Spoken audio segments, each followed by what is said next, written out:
Congrats getting off your ticket today, Mia. Yeah. Thanks. I'm gonna start this with my crazy eyes. On this week's Throwdown. I can't do that with a straight face. On this week's Throwdown, nauseously naughty Noah, who knows the workout. Nauseously naughty. You're so naughty, you make me sick. We've got thrusters, chest to bar pull-ups, front squats, and burpee box jump overs. We release these workouts right here on YouTube every Thursday at 1 P. Join our entire community to practice the skill of competing. Use the next 2 days to plan a strategy, grab some friends, and throw down on Saturday. See where you stack up each week on our Throwdown leaderboard. It's free to sign up. Go to trainingthinktank.com/throwdown. This week's Throwdown is a 2-part workout, 2 scores. Starts with a 3-minute AMRAP, 21-15-9, thrusters and chest to bar. Everybody loves that combo. If you get through it, just keep going. 2-minute rest into a 7-minute AMRAP of 3 front squats, 3 burpee box jump overs, 6, 6, 9, 9, 12, 12. Keep climbing until you hit that cap. Mm-hmm. What's the weight in this workout, Mia? It's written on the board, they just saw it, but it's 95-65. Ooh. Hey, look, just because you're in a bad mood because you got a ticket today. I did not get a ticket today. I'm in a bad mood because she got off the ticket. Exactly, me too. For movement standards this week, you guys all know what chest to bar Fran looks like. For the thrusters, hip crease below the knee and full extension at the top of each rep. For your chest to bars, arms must be fully extended at the bottom and your chest must touch the bar at the top. For the front squats and burpee box jumps, same thing for the front squats, hip crease comes below the knee and full extension at the top. And the burpee box jumps, you can step up anyway, but it must be a 2-foot jump and chest and thighs must touch the ground at the bottom.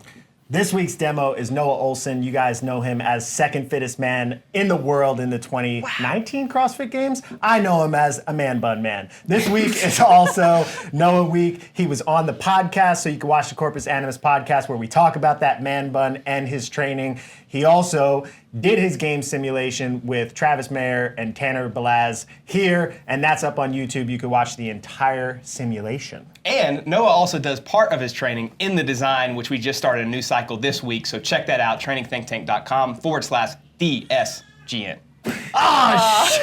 Also, we have new shirts. This shirt. Oh, we might have a Noah shirt. I don't know if that's going to be up on the site yet. You got to check it out. This one, a Project Pat shirt, that shirt, and this shirt. Fancy schmancy. Check them out. Let's go see Noah's strategy. Okay. So I don't want to use this as an excuse. More so, it is a confession of the truth. We're coming off 3 days of tough games prep training, and the only reason that I say that is because typically, I think looking at this workout, I would be willing to and able to attack it. I don't know that I have much attack in me this morning. I'm gonna try my best, but I think I'll still be able to go unbroken on the thrusters and the chest to bar. I just don't know if the urgency and pace that I would need for a awesome score is gonna be there, but I'm gonna try to stay moving the whole entire time, nice and smooth, and that's about all I got. Unbroken and go. Even without attack, he'll probably beat most of us, so. Noah reminds me of Dabo Sweeney interviews, which only football fans will understand, but they're very long. And basically all he's going to do is go unbroken. Yeah, So he could have just said unbroken. Yeah, I think the thing with Noah is, just a pro tip, don't start with, this isn't an excuse. Just tell us. Just tell us what it is. It is an excuse. I love Noah's squat stance, how this is actually not as wide as he normally is, but one of the things that I always talk about for those that are watching the videos and then going to do them, widening your stance out a little bit on thrusters can shorten the squat depth and then allow you to go a little bit faster. But he gets to depth versus when you do it like that. Are you pointing to Brandon? No, I'm pointing at you. No matter where I'm at, I don't get the depth. I'm like the old school CrossFitters that have the wall ball underneath them when they're doing Fran. Just to remind them to hit depth. Yeah. So I think Noah's lack of attack, that he called it, was really just reflected in a lack of like super fast transition speed. But even that was still like 2 seconds. So It's just basically that he's not sprinting from implement to implement. Yeah. That's the only difference. I think that this is a really cool thing to watch for people where, this may be his 90%, he's still gonna do well in the workout. Maybe not his best score, but probably good training, right? So like instead of him just being, spilled out on the floor and throwing up, he's like, I'm still getting my reps in, I'm working on my movement speed, but I slow my transitions down a little bit. Yeah, I think this was in his head more a community thing than it was like training or getting after it. He just kind of talked to Chris and was like, yeah, I'll do that. And he said that before he did games training. So I think he felt more obligated to do this than anything. But he's still moving really fast. And they did a lot of volume in that week, or in those 3 days of training, so still pretty impressive. Oh yeah, those videos are on YouTube. You can watch the volume that he did. I don't know if you guys just noticed that, but he jumped up with a narrow grip, and then on his first rep, he basically popped his hands out a little bit wider to kind of find wherever he's comfortable. Those little things, like as you learn how to compete and just do the sport, those are the things that kind of come natural, and I think that that's worth playing around with. Yeah, he's substantially shorter than me, and then substantially wider when he does chest to bar pull-ups. So it's just something to think about, that you could make it faster per rep by just widening it out relative to just whatever your wingspan is. So for the not Noahs of the world, how do you think that you would approach this as unbroken for as long as you can, or would you break it up? Yeah, since it's 2 scores, I do think that I'll probably try to go unbroken, but I think like him, I won't attack it, knowing that the burpee box jumps in the second part are, like for him, that's a movement that is super efficient and he's comfortable with. For me, that's gonna explode my heart.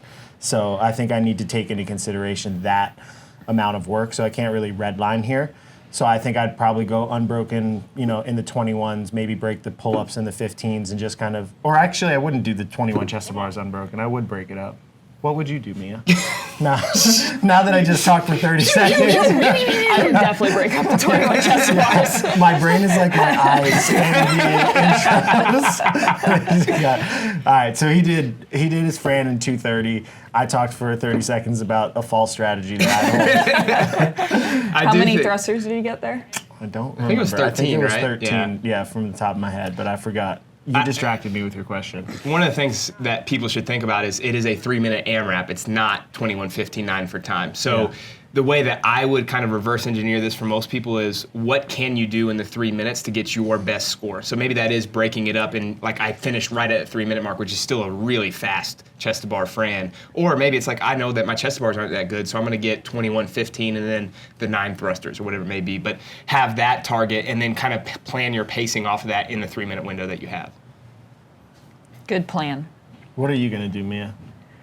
So, in the Mayhem qualifier, we had chest to bar Fran, but with a little bit heavier thruster, and I was over 3 minutes. So if I could finish it, I think that would be really good for me. So I would break the chest to bars probably in half on the first set, second set. I would go unbroken on the first set of 21 thrusters, maybe break the set of 15 if I need to, and then try to go unbroken on the last set of chest bars and see if I can finish it. Yeah. He seemed pretty recovered after a minute 25. I feel like I will maybe not be that recovered. Well, that's one of the things you got to think about too, right? Is like, if you're just so redline that you can't do this next part, then maybe it is worth slowing down the first part. For elite males and females, they can still go unbroken and fast and then do a couple extra thrusters and they're okay by the 5-minute mark. Yeah. And I think in a 2-scored workout, if you are looking for an elite score, you just have to do pretty well on both sides of it. So For sure. You can't really pace too much, because 1 or 2 reps on the thrusters and the chest to bar Fran can make a big difference in overall leaderboard. Especially What is with he how saying? tight that is. Just talking nonsense. So it starts 3-3, 6-6, 9-9, so on and so forth. I think that most of the workout's going to be the burpee box jumps as you get past like that 9-rep mark. But for someone that is really bad at squatting, if you're taking really long breaks there, I think that can definitely hurt you. Yeah, so something to consider that I noticed, he even said it there, which you couldn't hear, is that every other set, you're ending on the wrong side of the box for burpee box jumps, because it's an odd number. So 1, 2, 3, you're on the other side. So that transition just ends up being a little bit longer. That might mean there's a better setup than we had it here set up for him.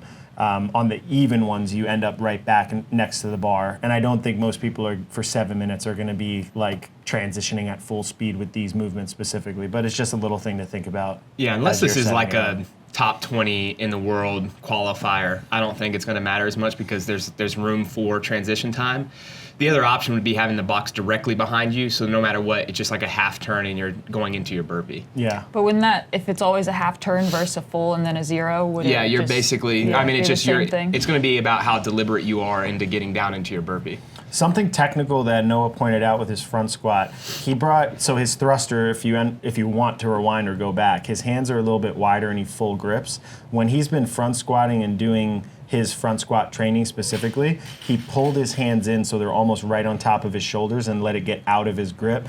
And I know a lot of people have seen and commented on that in the past where he kind of gets crunched and folded forward in his thoracic spine when he's doing heavy cleans and heavy front squats. And his front squat to back squat has always been, I mean, it's not like super far off balance, but somebody like Travis's front squat is much higher relative to his back squat.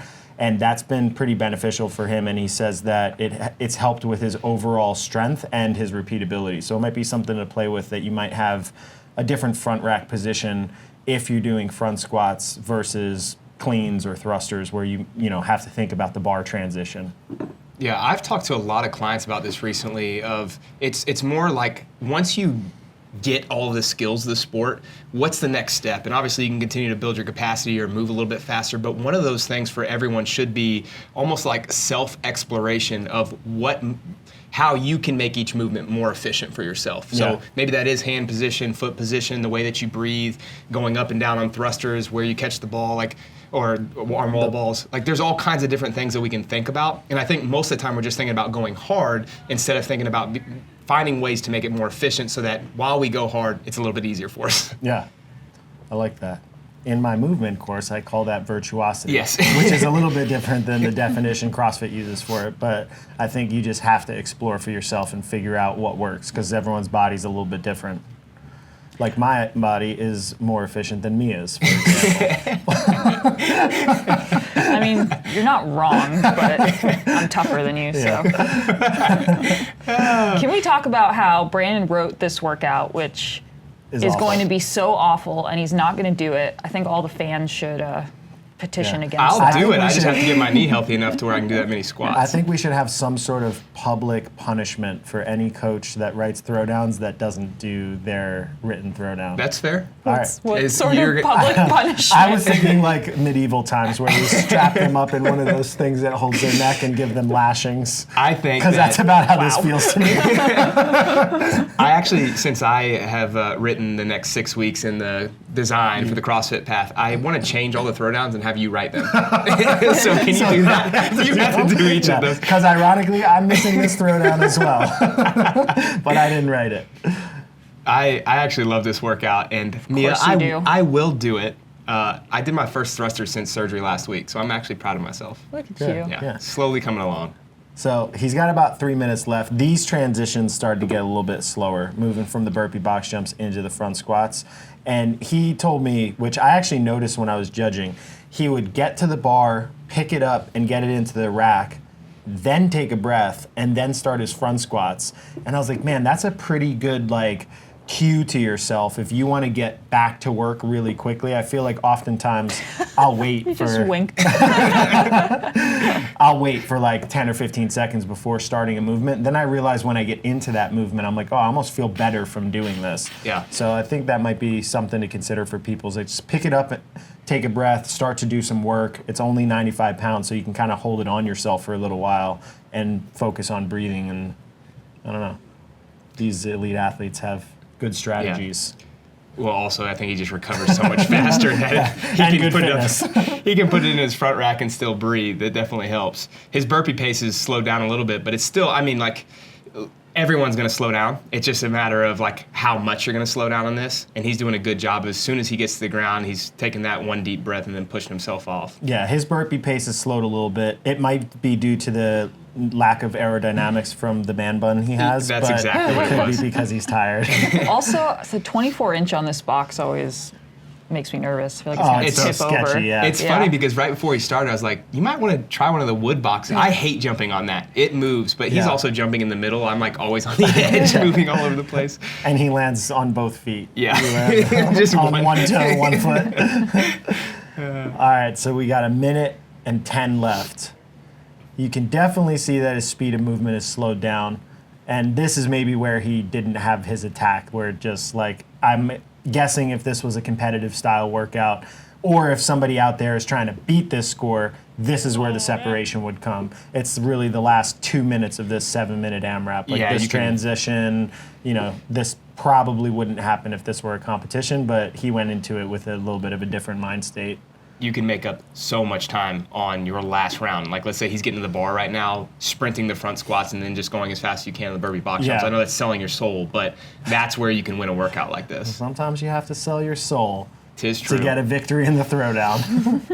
A lot of prize money on the line. Too many competitive people, that's for sure. We His need our squat own speed leaderboard. looks really good Yeah. here. Yep. I said that, then he paused, but Yeah. still. Yeah, it's solid. These are interesting shorts. Interesting short choice. I just noticed them.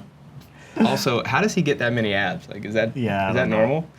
It's the design. Yeah, it's gotta be that. 1 burpee, 2 burpees, All the and way then I over. didn't give him this one. Well done. And he Good didn't job, even say Noah. that. Yep. Well, better than we'll do. Yep. And a good smile to finish it off. Project Pat,